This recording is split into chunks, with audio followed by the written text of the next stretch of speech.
Hello everyone, this is Prerna and welcome back to my channel the math squad. आज हम करेंगे class 10th में chapter number 4 quadratic equation. इससे पहले के लेक्चर्स में हम chapter number 1 real number, chapter number 2 polynomials और chapter number 3 pair of linear equations in two variables, इसको हमने कंप्लीट किया था। ठीक है, तो आज के लेक्चर्स में हम लोग स्टार्ट करेंगे क्वाड्रेटिक इक्वेशन। क्वाड्रेटिक इक्वेशन में हम आज के लेक्चर में करेंगे एग्जाम्पल नंबर 1। एग्जाम्पल नंबर 1 को करने से पहले हम ये समझ लेते हैं कि क्वाड्रेटिक इक्वेशन हम कहते किसे हैं, क्वाड्रेटिक इक्वेशन किस टाइप की होती है। ठीक है, देखिए आज तक हमने कैसी इक्वेशन पढ़ी है, हमने लीनियर इक्वेशन पढ़ी है। लीनियर इक्वेशन में क्या होता है कि जो वेरिएबल्स होता है, वेरिएबल्स हम कैसे लेते हैं, एक्स वाई जेड, कोई भी अल्फ़ाबेट होता है उसको हम वेरिएबल्स कंसिडर करते हैं। तो वेरिएबल्स की अगर उस इक्वेशन में वेरिएबल की मैक्सिमम पावर, हाईएस्ट पावर 1 होती है तो उसे बोलते हैं हम लीनियर इक्वेशन। फॉर एग्जांपल अगर हम समझते हैं कि अगर हमारे पास एक इक्वेशन है जिसे हम बोले कि हमारे पास ये इक्वेशन कैसी है, लीनियर इक्वेशन है, तो लीनियर इक्वेशन किस टाइप की होती है, जिसमें हमारे पास जो वेरिएबल है, वेरिएबल क्या हम कंसिडर करते हैं, वेरिएबल हमारे पास है एक्स, है ना। तो ये जो वेरिएबल है इसकी हाईएस्ट पावर 1 हो। अगर वेरिएबल की हाईएस्ट पावर 1 हो तो इक्वेशन होती है लीनियर इक्वेशन। ठीक है, और नेक्स्ट टाइप की होती है क्वाड्रेटिक इक्वेशन। क्वाड्रेटिक इक्वेशन का मतलब ये होता है कि अगर किसी इक्वेशन में जो हमारे पास वेरिएबल है x square plus b x plus c, अगर किसी इक्वेशन में वेरिएबल की जो हाईएस्ट पावर है वो 2 हो, क्या हो, हाईएस्ट पावर 2 हो, तो इस टाइप की इक्वेशन जो होती है इसे हम बोलते हैं, ये इक्वेशन हमारे पास होती है क्वाड्रेटिक इक्वेशन, क्वाड्रेटिक इक्वेशन। ठीक है, नेक्स्ट टाइप की इक्वेशन होती है कैसी, क्यूबिक इक्वेशन। तो क्यूबिक इक्वेशन में क्या होता है, अगर हमारे पास किसी इक्वेशन में जो वेरिएबल्स है एक्स क्यूब, वेरिएबल्स है एक्स वाई जेड, उसमें वेरिएबल की हाईएस्ट पावर अगर हमारे पास क्या हो, 3 हो। जैसे इक्वेशन क्या है, a x cube plus b x square plus c x plus d. इस इक्वेशन में अगर हमारे पास वेरिएबल की हाईएस्ट पावर 3 हो तो इस इक्वेशन को बोलते हैं क्यूबिक इक्वेशन। मतलब कि हाईएस्ट पावर 1 तो इक्वेशन हो गई लीनियर इक्वेशन, अगर हाईएस्ट पावर 2 तो इक्वेशन हो गई क्वाड्रेटिक इक्वेशन, अगर वेरिएबल की हाईएस्ट पावर 3 तो इक्वेशन हो गई क्यूबिक इक्वेशन। ठीक है, तो हमारे पास जो क्वाड्रेटिक इक्वेशन होती है उसकी हम अगर पढ़े स्टैंडर्ड फॉर्म, स्टैंडर्ड फॉर्म हम कैसे समझेंगे कि जिसमें हाईएस्ट पावर 2 हो, तो हम उसको लिखेंगे a x square plus b x plus c. लेकिन एक कंडीशन ये होती है कि हमारे पास जो एक्स स्क्वायर है ना, एक्स स्क्वायर है, यहाँ पर ए क्या है, ए क्या है, ए कोफिशिएंट एक्स स्क्वायर का, तो ए जो है ये कभी भी हमारे पास 0 नहीं होना चाहिए, ए कभी भी 0 नहीं होना चाहिए। अगर किसी भी केस में अगर ए 0 हो गया, इसका मतलब क्या हुआ कि 0 इंटू एक्स स्क्वायर, इसका मतलब ये भी 0 हो गया। जब इक्वेशन में कोफिशिएंट ऑफ एक्स स्क्वायर ही 0 है, मतलब एक्स स्क्वायर की टर्म ही नहीं है, जब एक्स स्क्वायर की टर्म ही नहीं है तो हम उस इक्वेशन को क्या क्वाड्रेटिक इक्वेशन हम नहीं बोल सकते, हम नहीं कह सकते कि हमारे पास इक्वेशन क्वाड्रेटिक इक्वेशन होगी। ठीक है, तो मिनिमम जो रिक्वायरमेंट है किसी भी इक्वेशन को क्वाड्रेटिक इक्वेशन कहने के लिए, उसमें हमारे पास ए एक्स स्क्वायर की टर्म तो बननी ही चाहिए। मतलब कि एक्स स्क्वायर के मल्टीपल में जो भी आएगा कुछ ना कुछ हमारे पास बनना चाहिए। वो रेशनल नंबर हो सकता है, वो नेचुरल नंबर हो सकता है, वो इंटीजर्स हो सकता है, मतलब वो नंबर पॉजिटिव में हो सकता है, वो नंबर नेगेटिव में हो सकता है, और वो नंबर पी अपॉन क्यू की फॉर्म में रेशनल नंबर हो सकता है, या फिर वो नंबर इरेशनल नंबर भी हो सकता है, मतलब कि रूट की फॉर्म में भी वो नंबर पॉसिबल है। लेकिन ये जो नंबर है, ये नंबर ए कभी भी 0 नहीं होना चाहिए। अगर ये 0 हो गया तो इक्वेशन क्वाड्रेटिक नहीं होगी। ठीक है, तो इक्वेशन की क्वाड्रेटिक होने की स्टैंडर्ड फॉर्म क्या होती है, वो होती है a x square plus b x plus d, ये होती है क्वाड्रेटिक इक्वेशन की स्टैंडर्ड फॉर्म। ठीक है, तो अब हमारे पास क्वाड्रेटिक इक्वेशन की स्टैंडर्ड फॉर्म हमें समझ में आ गई है, जो कि होगी हमारे पास में a x square plus b x plus c. Important condition ये है कि यहाँ पर ए जो है वो नॉट इक्वल टू 0 होना ही चाहिए, ए कभी भी 0 नहीं हो सकता। बी और सी कुछ भी हो सकते हैं, मतलब हमारे पास इक्वेशन ए एक्स स्क्वायर अगर बी 0 हो गया तो इक्वेशन ए एक्स स्क्वायर प्लस सी फॉर्म में भी हो सकती है। मतलब इक्वेशन में एक तो कांस्टेंट टर्म होनी चाहिए और एक्स स्क्वायर का कोफिशिएंट होना ही चाहिए। तो इक्वेशन कैसी होगी? क्वाड्रेटिक इक्वेशन होगी। ठीक है, अब एग्जाम्पल नंबर फर्स्ट, जिसमें हम ये सीखते हैं कि हम किसी भी इक्वेशन को कैसे रिप्रेजेंट करते हैं और हम इसे सॉल्व करना भी सीखेंगे। ठीक है, तो एग्जाम्पल नंबर फर्स्ट ये है कि represent the following situations mathematically. अब ये सिचुएशन क्या है? एक तो है John and Jivanti together have 45 marbles. इन दोनों को कंबाइन में हमारे पास है 45 marbles. John and Jivanti together have 45 marbles. Both of them lost 5 marbles each, and the product of the number of marbles they now have is 124. We would like to find out how many marbles they had to start with. तो equation क्या बननी चाहिए? John and जीवंती दोनों के पास 45 marbles हैं। 45 marbles इन दोनों के पास कंबाइन है। तो देखिए, अभी हमारे पास क्वाड्रेटिक इक्वेशन जो है वो एक ही वेरिएबल्स में होगी, मतलब ओनली वेरिएबल्स उसमें x चाहिए।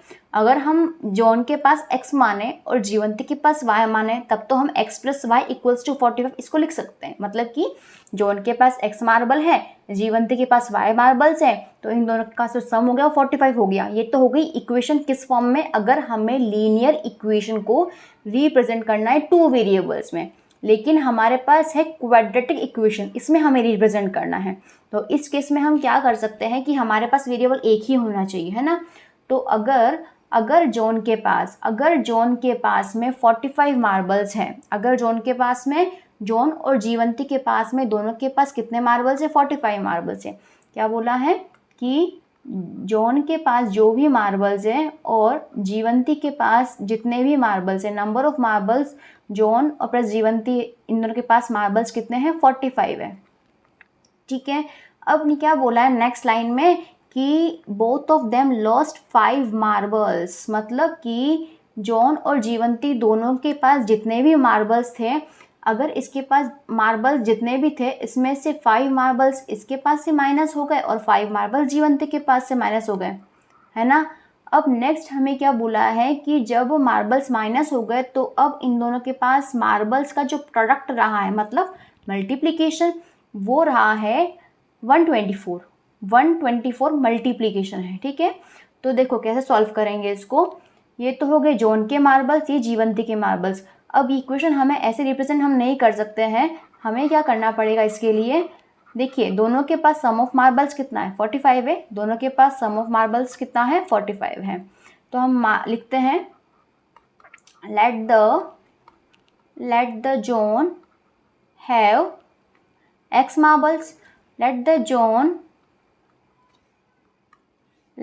John has x marbles. John के पास कितने मार्बल्स हैं? x मार्बल्स हैं।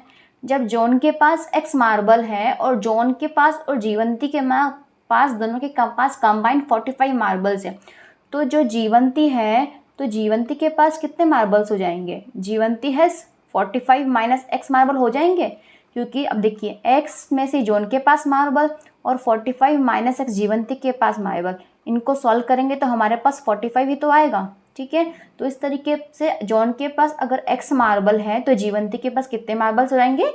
45 माइनस x मार्बल हो जाएंगे। अब हमें सेकंड ये बोला है कि अब क्या हुआ है कि जॉन के पास जो मार्बल्स थे उसमें से भी 5 जो है वो खो गए, लॉस्ट हो गए। तो जॉन के पास जब 5 लॉस्ट हो गए तो इसके पास कितने रहे? नाउ अब क्या है? Now John has x minus 5 marbles. John has x minus 5 marbles. तो अब जीवंती के पास कितने मार्बल्स रहे? क्योंकि जीवंती है, जीवंती के पास से भी 5 मार्बल्स लॉस हो गए ना, तो जीवंती के पास 45 माइनस x तो पहले थे, इसमें से 5 माइनस हो गए, तो ये कितना हो गया? ये हो गया 40 माइनस x। अब हमारे पास कंडीशन क्या बोली है? अब हमारे पास कंडीशन ये बोली है कि जो इन दोनों के पास मार्बल रहे हैं लॉस्ट होने के बाद में इनका जो प्रोडक्ट आया है x माइनस 5, जो उनके पास मार्बल प्रोडक्ट आया है, अब जीवंती के पास मार्बल है 40 माइनस x, इनका प्रोडक्ट आया है कितना? प्रोडक्ट आया है इनका 124। प्रोडक्ट कितना है इनका? 124 है, तो ये हो गया 124 हो गया। अब सिंपल इसका सॉल्व करेंगे। देखिए हमारे पास जो क्वेश्चन था इसको रिप्रेजेंट करना था मैथमेटिकली, तो वैसे तो ये आंसर करेक्ट है इसका, ठीक है। अब इसको हम और सिंप्लीफाई करेंगे, x इंटू 40 हो गया, यहाँ से 40x, x into x square, यहाँ से सॉल्व करेंगे 5 इंटू 40 तो ये हो गया 200, इसको इससे मल्टीप्लाई करेंगे तो ये हो गया प्लस का 5x इक्वल्स टू में आ जाएगा 124, ठीक है। तो माइनस एक्स स्क्वायर हो गया, 40x प्लस का है और यहाँ पे 5x है, 40x plus 5x equals to 124, इसको इधर शिफ्ट करेंगे 200 को तो ये आ जाएगा प्लस का 200। तो फाइनल इक्वेशन आएगी x square plus 40x plus 5, 40 plus 5x हो जाएगा हमारे पास में 45x इक्वल्स टू में आ जाएगा यहाँ पे 324 आ गया। अब यहाँ पे जो एक्स स्क्वायर है इसका कोफिशिएंट हम पॉजिटिव बनाने के लिए इसको इधर शिफ्ट कर देते हैं, तो ये पॉजिटिव हो जाएगा तो ये नेगेटिव हो जाएगा और ये प्लस का 324 क्योंकि हमने इस टर्म को इधर शिफ्ट किया है, ठीक है, राइट में शिफ्ट किया है। तो ये जो हमारा है फाइनल आंसर है x square minus 45x plus 324। ये हमारा आंसर है कि हमने मैथमेटिकली रिप्रेजेंट कर दिया है इस सिचुएशन को। ये मैथमेटिकली रिप्रेजेंटेशन है किसका, गिवन सिचुएशन का। ये क्या है, mathematically representation of given situation, ठीक है। अब हमें करना है इसको सॉल्व, ठीक है। तो इसको सॉल्व कैसे करेंगे, इक्वेशन है x square minus 45x plus 324, x square minus 45x plus 324, इसको हमें सॉल्व करना है। तो अभी तक हमने सॉल्व करने का एक ही मेथड सीखा है जिसमें हम क्या करते हैं, मिडल टर्म को स्प्लिट करते हैं। तो इसको स्प्लिट करके देख लेते हैं कि हमारे पास किस तरीके से आएगा। स्प्लिटिंग हम कैसे करते हैं कि हमारे पास में क्या होना चाहिए, यहाँ पर a है, a की वैल्यू क्या है, a की वैल्यू 1 है इक्वेशन में और b की वैल्यू माइनस की 45 है और जो कांस्टेंट टर्म है वो है 324। मतलब कि a इंटू सी का मल्टीप्लीकेशन की फॉर्म में हमें क्या करना होगा, b का फैक्टराइज करना पड़ेगा, b को स्प्लिट करना पड़ेगा, है ना। तो क्या करते हैं, a इंटू सी यानी कि 1 इंटू 324 यानी कि क्या हो गया, 324 हो गया। जब 324 का अब करेंगे हम प्राइम फैक्टराइजेशन तो इसको स्प्लिट करते हैं। तो इसको स्प्लिट कैसे करते हैं, यहाँ पे 2 से डिवाइड करेंगे तो यहाँ हो जाएगा 162, फिर अगेन 2 से डिवाइड करेंगे तो 81 आ गया, फिर हम 3 से डिवाइड कर सकते हैं तो ये हो जाएगा 3 2 जा 6, 3 7 जा 21, फिर अगेन हम 3 से डिवाइड करेंगे 3 9 27 और ये 3 3 जा 9 हो गया। अब हमें ये करना है कि जो प्लस है मतलब उन दोनों नंबर का प्लस करने पर तो हमारे पास 45 बने और मल्टीप्लिकेशन 324 बनना ही बनना है क्योंकि हमने इसी को प्राइम फैक्टर किया है, ठीक है। तो 45 बनना चाहिए। 45 कैसे बनेगा देखते हैं, देखिए 2 2 जा 4, 4 3 जा 12, 4 3 जा 12 हो गया, 3 3 जा 9, 9 3 जा 27, 9 3 जा 27। क्या इन दोनों को प्लस करने पर 45 बनता है क्या, नहीं बनता है। क्या बन रहा है, 13 बन रहा है। तो ये चीज़ तो हम अप्लाई नहीं कर सकते। नेक्स्ट क्या है, 2 2 जा 4, 4 3 जा 12, 12 3 जा 36, तो यहाँ पे 36 बन रहा है और प्लस करने पर क्या बनेगा, 3 3 जा 9, 2 2 जा 4, 4 3 जा 12, 12 3 जा 36, 36 हो गया। अब यहाँ पे 3 3 जाने क्या 9 बन रहा है, 3 इंटू 3 9, तो इसको सॉल्व करेंगे तो क्या आ रहा है 45 आ रहा है। इसका मतलब ये हुआ कि जो हमारे फैक्टर हम करेंगे वो क्या 36 और 9 की फॉर्म में होंगे, ठीक है। तो इस तरीके से एक्स स्क्वायर माइनस 36x और माइनस का 9x हो जाएगा प्लस का 324 इक्वल्स टू 0 आ गया, ठीक है। अब नेक्स्ट हम क्या करते हैं कि इस इक्वेशन में से x को कॉमन लेते हैं तो यहाँ पे x बनेगा, यहाँ पे 36 बनेगा। यहाँ से 9 कॉमन लेंगे, माइनस का 9 कॉमन आएगा तो x माइनस 36 बनेगा क्योंकि 36 इंटू 9, 36 इंटू 9 क्या बन रहा है 324 ही तो बन रहा है। प्लस करने पर हमारे पास 45 है और मल्टीप्लाई करने पर 324 है। अब क्या करते हैं, ये हो गया x माइनस 36 यहाँ से और यहाँ से आ गया x कॉमन और यहाँ से आ गया माइनस का 9 कॉमन। अब इक्वल टू में हमारे पास 0 चल ही रहा है तो एक बार हम पुट करेंगे x माइनस 36 इक्वल्स टू 0 और एक बार पुट करेंगे x माइनस 9 इक्वल्स टू 0। तो इसको सॉल्व करने पर x की वैल्यू आ गई है 36 और इसे सॉल्व करने पर x की वैल्यू आ गई है 9। इसका मतलब x हमारे पास क्या थे, x मार्बल्स थे जोन के पास में, तो John has x marbles, x equals to 36। तो जीवंती के पास कितने मार्बल्स थे? जीवंती हैज़ 45 माइनस x, यानी कि 45 में से 36 को आप माइनस कर दीजिए। माइनस करेंगे तो हमारे पास आएगा 9। तो इस तरीके से हमने जो फाइनल आंसर था हमारे पास, जो जॉन के पास मार्बल थे 36 और जीवंती के पास मार्बल थे 45 माइनस x, जो कि थे कितना 9। तो ये भी हमने सॉल्व कर लिया है। इस तरीके से हमने एग्जाम्पल नंबर 1 को कंप्लीट किया है। एग्जाम्पल नंबर 1 को एक बार वापस से देखते हैं। इसमें क्या था हमारे पास कि जॉन और जीवंती हैं, उनके पास 45 मार्बल्स हैं, ठीक है। तो both of them lost 5 marbles each, दोनों के पास से 5 मार्बल्स लॉस्ट हो गए। लॉस्ट होने के बाद इनके पास जो भी रिमेनिंग मार्बल्स रहे हैं तो उन दोनों का प्रोडक्ट आया है 124। तो हमारे पास जो जो कंडीशन दे रखी थी उस कंडीशन के अकॉर्डिंग हमने इक्वेशन में वैल्यू को पुट किया। तो जैसे देखिए, जॉन के पास x मार्बल्स थे, ठीक है, जीवंती के पास है 45 माइनस x मार्बल्स हो गए, क्योंकि कंबाइन इन दोनों के पास कितने हो गए 45 मार्बल्स हैं। नेक्स्ट बोला है कि इसके पास से भी 5 मार्बल्स का लॉस्ट हो गए, इसके पास से भी 5 मार्बल्स चले गए, तो 45 माइनस x रहे। अब जो रिमेनिंग मार्बल्स हैं इन दोनों के पास में, रिमेनिंग मार्बल इसके पास इतने हैं, इसके पास इतने हैं, इन दोनों का प्रोडक्ट जो है वो है 124, प्रोडक्ट है 124। तो इसको हमने सॉल्व किया है x into 40x, x into x square, plus minus हो गया, माइनस प्लस माइनस होके 200 हो गया, माइनस माइनस प्लस होके 5x इक्वल्स टू 124। इक्वेशन को सॉल्व किया तो हमारे पास फाइनल इक्वेशन ये आई है। हमेशा हमें इस टर्म को पॉजिटिव बनाना पड़ेगा, ठीक है। नेक्स्ट हमने क्या किया है, इनका स्प्लिटिंग किया है। स्प्लिटिंग ऑफ मिडल टर्म हमने चैप्टर नंबर 2 जो था हमारा पॉलिनोमियल, उसमें हमने समझा था कि हम कैसे जो है स्प्लिट कर सकते हैं मिडल टर्म को। तो हमने स्प्लिट किया, a इंटू सी का मल्टीप्लीकेशन किया, ठीक है। फिर इसको स्प्लिट करके हमारे पास में वैल्यू आ गई है 36 और एक बार आ गई है 9। तो जॉन के पास हमारे पास अगर हम 36 लेते हैं तो 36 है, तो जीवंती के पास 9 हो जाएंगे, 36 और जीवंती के पास हो गए 9 मार्बल्स, ठीक है। तो ये हमने जो एग्जाम्पल नंबर 1 था इसको हमने कंप्लीट कर लिया है, ठीक है। तो यहाँ तक अब जो हमारा एग्जाम्पल नंबर 2 है, फर्स्ट का एग्जाम्पल नंबर 2 है, वो हम देखते हैं कि उसमें एग्जाम्पल में क्या है। तो एग्जाम्पल है, इसमें ये है कि a cottage industry produce a certain number of toys in a day, ठीक है। The cost of production of each toy was found to be 55 minus the number of toy, 55 minus the number of toy produced in a day. On a particular day the total cost of production was 750। We would like to find out the number of toy produce on that day. अब हम इसको simple language में समझते हैं तो हमें question क्या दे रखा है कि एक कॉटेज इंडस्ट्री है, ये कुछ आर्टिकल बनाती है, कुछ टॉय बनाती है एक दिन में। तो इसने बोला है कि मान लेते हैं को एक्स टॉय बनाती है एक दिन में।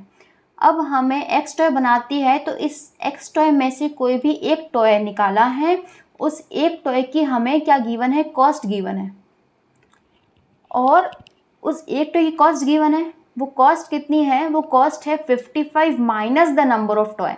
55 minus the number of toy कितने बने हैं, x बने हैं, ये इसकी कॉस्ट गिवन है, ठीक है। नेक्स्ट ये बोला है कि किसी पर्टिकुलर डे में total cost of production was rate 750।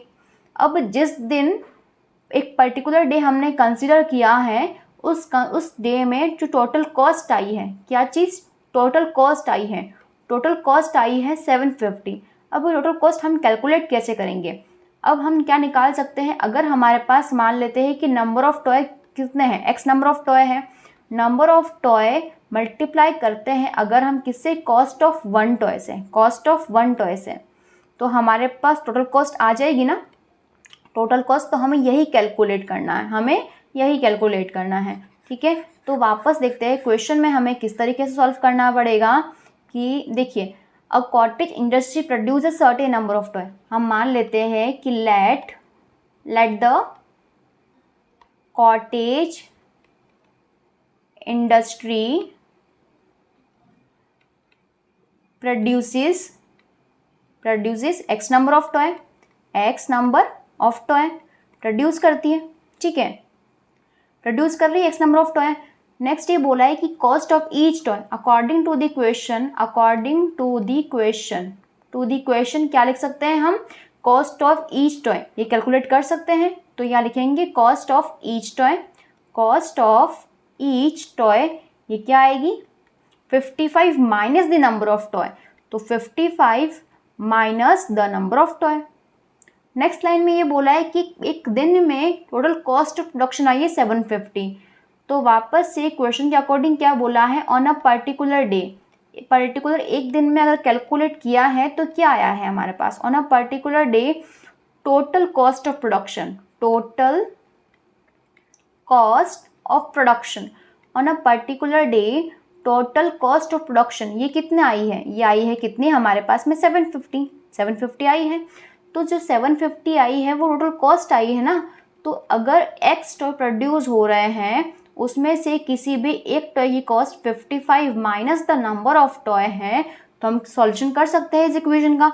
तो करते हैं, तो सॉल्यूशन करेंगे तो ये आ जाएगा 55 माइनस x, 55 माइनस का 55x माइनस एक्स स्क्वायर, इसको इधर शिफ्ट कर देंगे तो ये आ जाएगा 750 इक्वल्स टू 0। अब देखिए यहाँ पर जो एक्स स्क्वायर है यहाँ पर भी नेगेटिव है, इसको पॉजिटिव बनाना पड़ेगा। तो इक्वेशन आएगी एक्स स्क्वायर, ये नेगेटिव का हो गया, 55 माइनस नेगेटिव का हो जाएगा, और साथ में ये जो वैल्यू है ये वैल्यू क्या हो जाएगी, पॉजिटिव की हो जाएगी। ठीक है, तो इक्वेशन आ रही है हमारे पास एक्स स्क्वायर माइनस 55x और प्लस का 750। इसको सॉल्व करते हैं हम। इक्वेशन है एक्स स्क्वायर माइनस का 55x प्लस 750 इक्वल्स टू 0। अब क्या करते हैं हम, मिडल टर्म को स्प्लिट करते हैं, और मिडल टर्म को हमें स्प्लिट इस तरीके से करना है कि उन दोनों टर्म का सम करने पर हमारे पास तो आए क्या आए 55 आए, और उन दोनों ही टर्म का अगर हम मल्टीप्लिकेशन करते हैं तो हमारे पास आएगा 750, ये आना चाहिए। ठीक है, तो हमें इस तरीके से क्वेश्चन को सॉल्व करना है। तो सॉल्व करते हैं इसको। तो 750 का अगर हम लेते हैं प्राइम फैक्टर, तो प्राइम फैक्टर लेंगे तो सबसे पहले एक काम करते हैं 5 से कर देते हैं, तो ये हो जाएगा 150, फिर अगेन 5 से करेंगे तो ये हो जाएगा 30, और फिर हम करेंगे 5 से तो ये हो जाएगा 6, और फिर करेंगे 2 से तो ये 3 हो गया, फिर ये 3 हो गया और ये 1 हो गया। ठीक है, 55 चाहिए हमें प्लस करने पर, तो अगर 5 से 25 कर दें, ये 25 ले लेते हैं हम, और क्या करते हैं 5 2 ज़ा 10, 10 3 ज़ा 30 करते हैं, तो क्या इन दोनों का सम हमारे पास 55 बन रहा है, और जब हम इन दोनों को मल्टीप्लाई करेंगे तो हमारे पास 750 भी बनेगा, है ना। तो इसलिए हमारा जो ये वाला फैक्टर हो जाएंगे 25 और 30, एक्स स्क्वायर माइनस 25x, यहाँ लिखेंगे माइनस का 30x, और ये हो गया प्लस का 750। ठीक है, तो सॉल्व करते हैं, x हो गया x माइनस 25, और यहाँ पे माइनस 30 ले लेंगे कॉमन, तो अगेन आ गया x माइनस का 25, तो x माइनस 25 इक्वल्स टू 0, और आ गया x माइनस में 35 इक्वल्स टू 0। नेक्स्ट सॉल्व करते हैं, x इज इक्वल्स टू 25, और हमारे पास आ रही है x की वैल्यू 30। ठीक है, तो इस तरीके से हमने जो सॉल्यूशन कर लिया है। तो हमारे पास क्वेश्चन में क्या था, क्वेश्चन में हमारे पास वैल्यू थी find the number of toy produced on that day, find the number of toy produced on that day. तो हमारे पास ये नंबर ऑफ टॉय प्रोड्यूस हुए हैं, अगर हमारे पास नंबर ऑफ टॉय 25 प्रोड्यूस हुए हैं, अगर हमारे पास नंबर ऑफ टॉय 25 प्रोड्यूस हुए हैं, तो अगर हमारे पास नंबर ऑफ टॉय 25 प्रोड्यूस होते हैं तो हमारे पास ईच टॉय की कॉस्ट कितनी आती है, कॉस्ट ऑफ ईच टॉय, ये कॉस्ट हम कितनी लेते हैं 55 माइनस 25, 55 माइनस एक्स लेते हैं। सॉल्व करेंगे तो क्या आएगा 30 आएगा। नंबर ऑफ ईच टॉय की कॉस्ट 30 आ गई है। अब वापस इसको सॉल्व करके देखते हैं, 25 टॉय है, 30 की कॉस्ट है, तो कितना आ गया 750 आ गया ये चीज़। ठीक है, अब अगर हम लेते हैं कि कॉस्ट अगर हमारे पास नंबर ऑफ टॉय 30 है तो कॉस्ट कितनी आ जाएगी 55 माइनस 30 यानी कि 25, ये कॉस्ट ऑफ ईच टॉय आ गई। Cost of each toy multiply by number of toy, ये कितना आ जाएगा 750। ठीक है, इस तरीके से हमारे पास अगर 25 प्रोड्यूस हुए हैं तो कॉस्ट 30 है, अगर 30 प्रोड्यूस होते हैं तो कॉस्ट है 750। तो इस तरीके से हमने ये वाला क्वेश्चन भी कंप्लीट कर लिया है। तो हमने कंप्लीट कर लिया है क्वेश्चन एग्जाम्पल नंबर फर्स्ट का फर्स्ट पार्ट और सेकेंड पार्ट को कंप्लीट कर लिया है। इससे जो नेक्स्ट वीडियो है हम उसमें नेक्स्ट जो क्वेश्चन है वो करेंगे। लेक्चर पसंद आया हो तो चैनल को सब्सक्राइब कीजिए, वीडियो को लाइक कीजिए और अपने दोस्तों के साथ में शेयर कीजिए। Thank you.